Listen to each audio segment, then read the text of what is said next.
Hello, my name is Connie Haggerty. I'm an occupational therapist at Wheeling Hospital. I've been working there for 3 years, but I've been an occupational therapist for 19 years.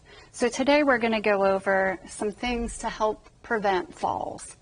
So let's talk about some prevention because that is really key to preventing a fall.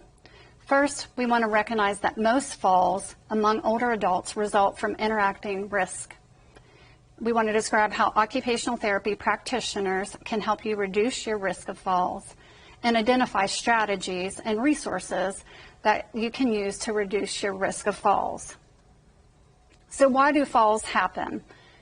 There are 3 things that factor into a fall. First is physical risk factors. They are changes in your body that increase your risk for a fall. Things like our posture we have to watch. If we're really slumped over, then that makes our body go forward and we could result in a fall. We need to also watch things like our blood pressure. Sometimes when we're going from laying down to sitting to standing, we need to transition and give our bodies time to catch up. Then we have behavioral risk factors. These are the things we do or don't do that increase our risk of falling. These are things like thinking that we can do it all on our own and not asking for help. These are things like going too fast and not taking our time. And then we also have environmental risk factors. That's probably the largest thing we think of when we think of falls. Things like ice, wet floors, not having clear pathways. So what is occupational therapy? Occupational therapy helps you do everything that you want to do to be independent in life. We focus on daily activities to help people remain as independent as possible despite their injury, their illness, or their disability. The term occupation refers to a person's involvement in meaningful activities. For many, occupations are linked to important life roles and reflect our values and our identities. Occupational therapy practitioners teach people who are at risk for falls how to safely do things that are important to them.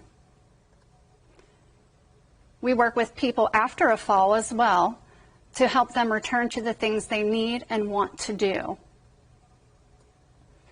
We focus on improving skills and abilities, modifying activities to increase safety, and changing the environment to reduce the risk of falls. So how do we do that?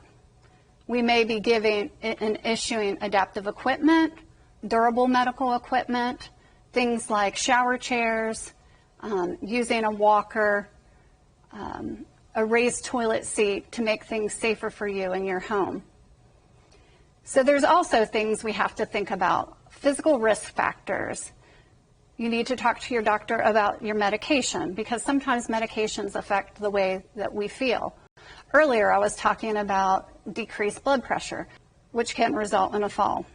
So occupational therapy practitioners can help incorporate a medication plan into your everyday activity. What are some other risk factors? We need to look at vision. You want to have your vision checked regularly, at least yearly, by an eye doctor.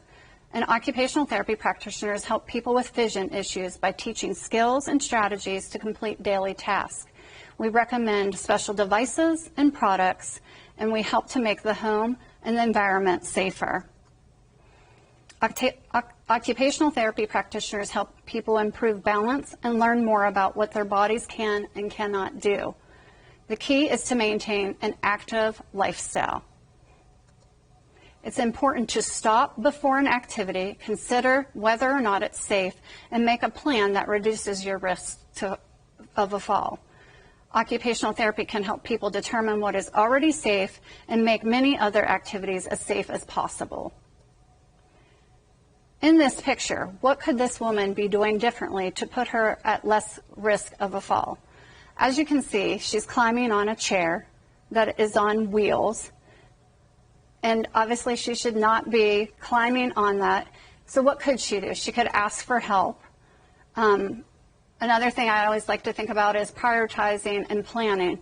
So if it's something that she needs daily, putting it on a lower level so that she's not raising and having to get up high. And then the next slide shows in this bedroom what could be done differently to prevent the risk of a fall. The first thing I see is the bed linen hanging over. So obviously your legs could get caught in this and increase the risk of a fall. As well, the mat, and there's cords. So we want to get rid of extra cords. Rugs, we always say to pick up.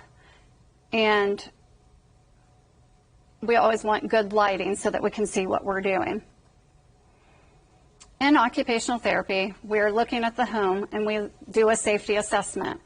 This involves carefully assessing a person's ability and determining whether the home environment fits the person and supports the independence. So in the bathroom, we may be issuing a shower chair. We may be recommending grab bars. If you're doing steps, we always recommend having handrails and good lighting. So in the past, what might you have done differently to prevent a fall? And is there anything that we could have done to prevent it? Again, planning and prioritizing our day is key to preventing a fall. We want to talk to our physician and our pharmacist about our medications. We want to get an eye exam regularly. We want to maintain a healthy sleep schedule. We want to stay active and exercise regularly, stay hydrated, and find alternatives for potentially risky behaviors. So remember, in conclusion, falls can be prevented, and it's up to you to take charge of your health and utilize the resources. Thank you.